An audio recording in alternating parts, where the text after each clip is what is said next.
Érase una vez un mundo remoto donde los hombres primitivos miraban al firmamento e intentaban comprender el universo. Con el paso del tiempo, los pueblos andinos comenzaron a fijarse en los cambios que se producían en el cielo e identificaron a la luna con la plata.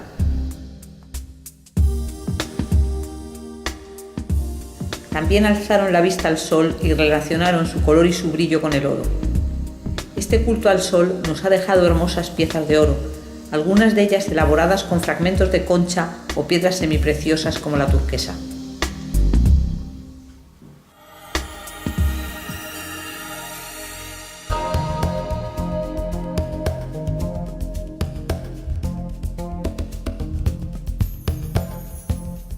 Sin embargo, el oro es mucho más. Es química, mineralogía, geología, historia, arte, tecnología e incluso medicina.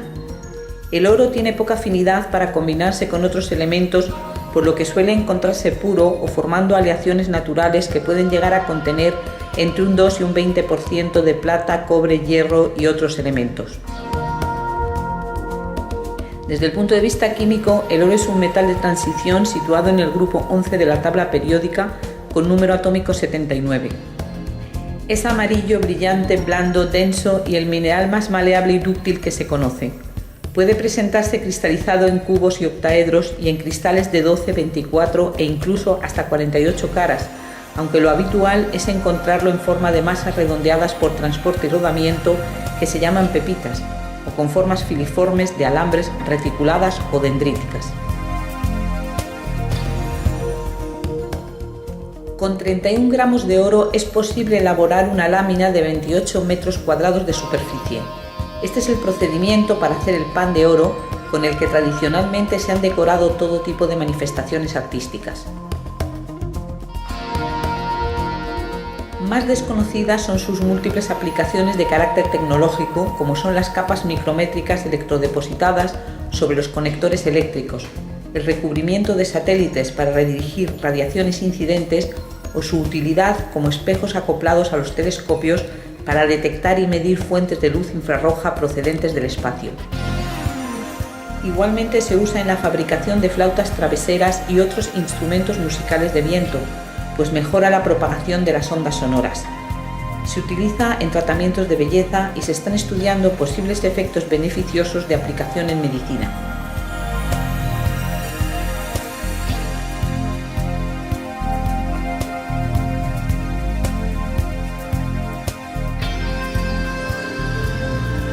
El oro se encuentra en rocas formadas en todas las etapas de la historia de la Tierra, desde el arcaico hasta áreas geotermales actuales y en todos los ambientes geológicos. Las antiguas culturas extraían pepitas de oro de depósitos aluviales que los ríos transportaban a favor de la corriente. Estos yacimientos, por su riqueza y concentración, se llaman tipo placer. Posteriormente empezaron a explotar vetas de cuarzo con oro. En ambos casos extraían oro de aquellos lugares donde lo veían. Agotados estos yacimientos, ahora explotamos oro invisible que solo se puede reconocer con un microscopio electrónico. A principios del siglo XX se empezó a comprender la asociación del oro con el vulcanismo y con áreas geotermales actuales, como por ejemplo su deposición en fumarolas, fuentes termales y géiseres activos de Yellowstone Park. Los Andes son una de las zonas más ricas de la Tierra en producción y reservas de oro. Los mayores yacimientos de oro andinos están en relación con un intenso magmatismo generado durante la subducción de la placa de Nazca bajo la Sudamericana. Un ejemplo de este tipo de yacimientos es la mina Pierina en la ciudad peruana de Huaraz. Se trata de un típico yacimiento de los llamados epitermales de alta sulfuración o ácido sulfato. Formado hace 14 millones de años, un oro submicroscópico se encuentra diseminado en tobas dacíticas, piroclastos riolíticos, brechas hidrotermales con cuarzo, pirita o baritina y en zonas de oxidación.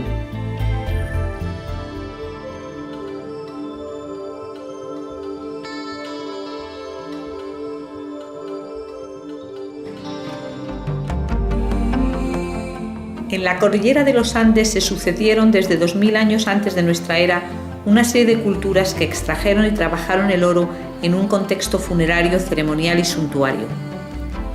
En el Perú, las sucesivas culturas se agrupan en base a la cronología de Rowe en un primer periodo denominado precerámico, 3 horizontes y 2 intermedios.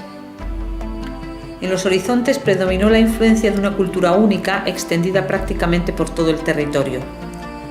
Los 2 intermedios son periodos en los que coexistieron varias culturas.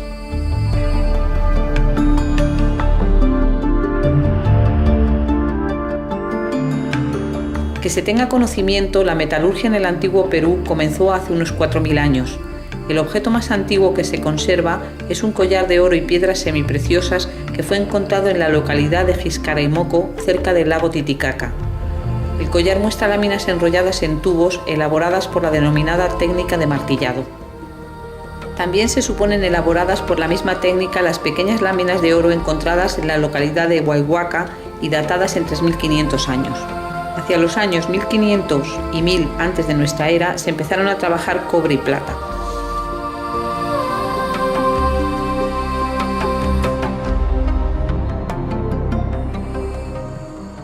Los trabajos metalúrgicos con oro fundido no aparecen hasta 500 años después y las aleaciones intencionadas oro-cobre, llamadas tumbagas, se reconocen a partir del año 100 y las técnicas de dorados del 300.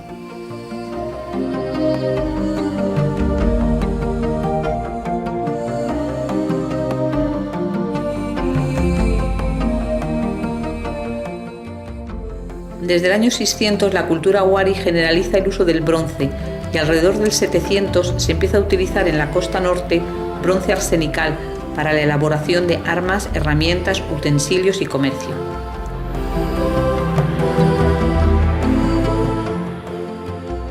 La cultura inca extiende el uso del bronce por todo su imperio.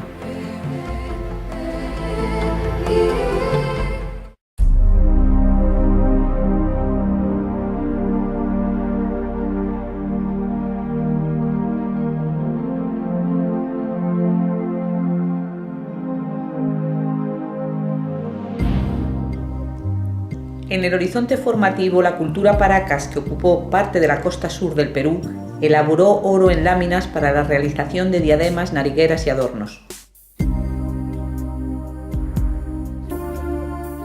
Esta cultura es también conocida por la belleza de sus tejidos.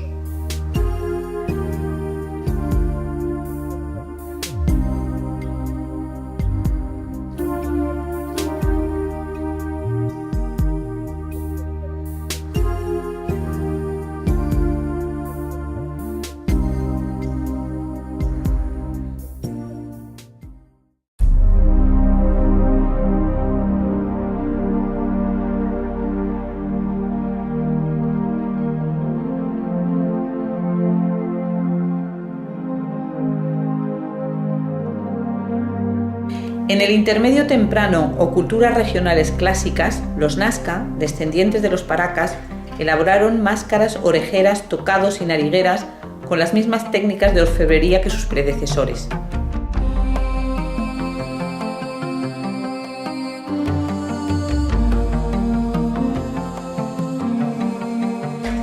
Los Nazca se caracterizaron por la belleza de su cerámica policromada, en la que con frecuencia se reconocen formas globulares y el asapuente. Esta cultura es mundialmente conocida por sus misteriosas pistas de Nazca.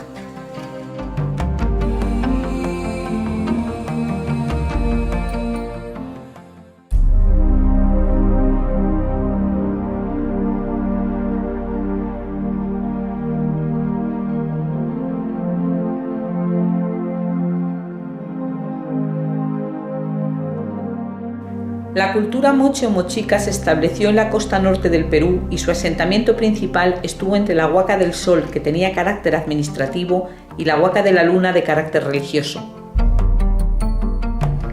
Los moche utilizaron 3 metales en la orfebrería: oro, plata y cobre, en solitario o en aleaciones binarias o ternarias, con objeto de conseguir distintas tonalidades de color. El nombre de tumbaga se reserva a una aleación binaria o ternaria con proporción baja de oro. Los objetos eran sometidos a diferentes técnicas para aumentar el efecto dorado o plateado en la superficie. En el año 1987, el Dr. Walter Alba descubrió las famosas tumbas del señor de Sipán y de otros personajes de la élite moche.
Los Mocho Mochica han sido unos de los mejores ceramistas de la historia. Su cerámica, en la que predomina el rojo y el crema, ha permitido conocer su estilo de vida y costumbres mitológicas, puesto que no dejaron escritura.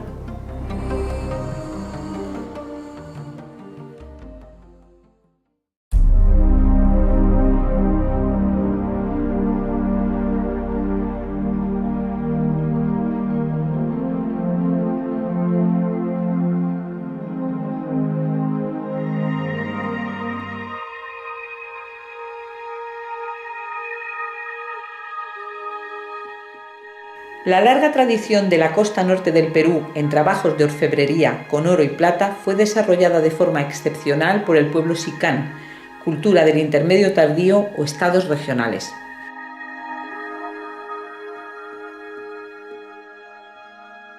Los trabajos del proyecto arqueológico xicán, dirigido por el Dr. Shimada, han permitido descubrir en la tumba este de la Huaca Loro el enterramiento del señor de Xicán, donde se encontró la máscara y orejeras de oro junto a otros elementos del amplio ajuar funerario de este personaje de élite.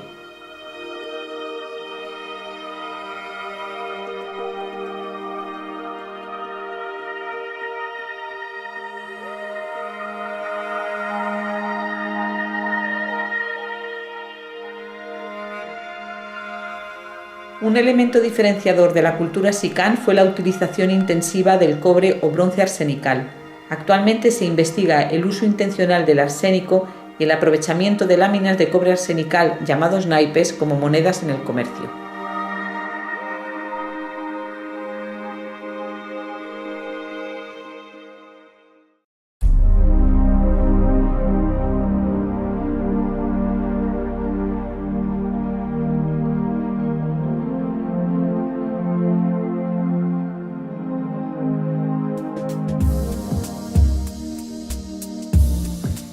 El centro más importante de la cultura chimú fue Chanchan, que quiere decir sol-sol o gran sol.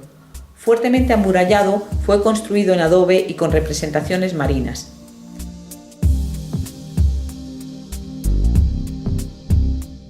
Los artesanos chimú representaban en tallas de madera a personajes de élite o a divinidades, y en estas figuras continúa presente el uso cotidiano del metal, ya que fueron expertos orfebres.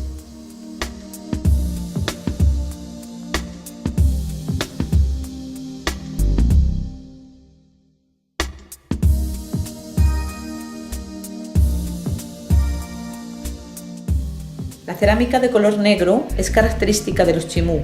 Son frecuentes las representaciones relacionadas con el mar y la pesca en caballitos de totora, que aún hoy en día se siguen utilizando en la costa norte del Perú.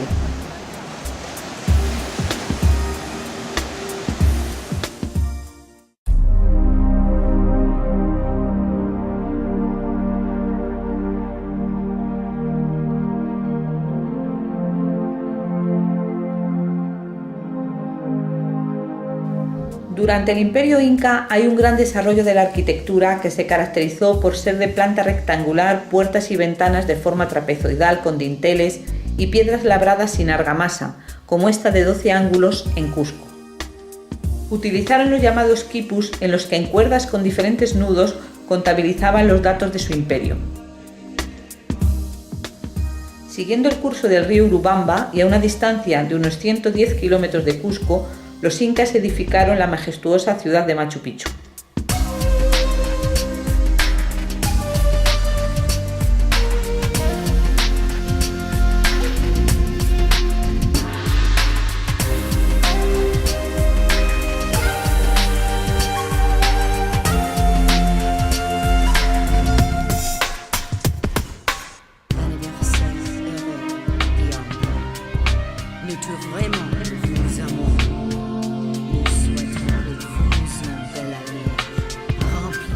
Los incas no aportaron grandes novedades respecto de la metalurgia, pues utilizaron todas las técnicas de las culturas que los precedieron, excepto el dorado.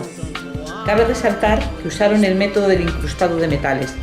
Se generalizó la fabricación de armas y herramientas en bronce. Trabajaron pequeñas figuras para uso suntuario y ofrendas.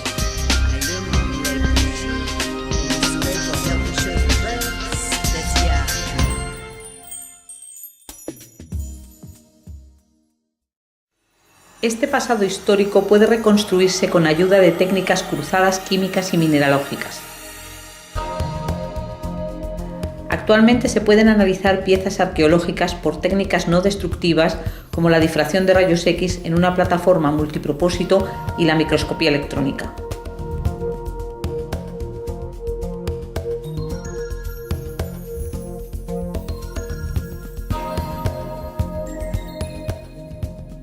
Como ejemplo, aquí se muestra una pieza arqueológica de la costa norte del Perú, cuyo análisis por espectroscopía de energía dispersiva de rayos X o EDX, técnica acoplada al microscopio electrónico de barrido o SEM, ha revelado una composición entre un 67 y un 45% de oro, el resto de plata y algunas trazas de cobre. En otras piezas, como estas varillas de la costa norte de Ecuador, posiblemente fragmentos de una nariguera, la misma técnica de análisis ha determinado una composición rica en cobre de tipo Tumbaga.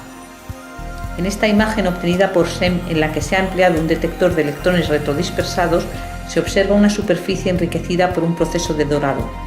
Este detector permite determinar diferencias de composición por contraste de color, siendo en este caso la zona brillante la que corresponde al oro, por ser el elemento más pesado.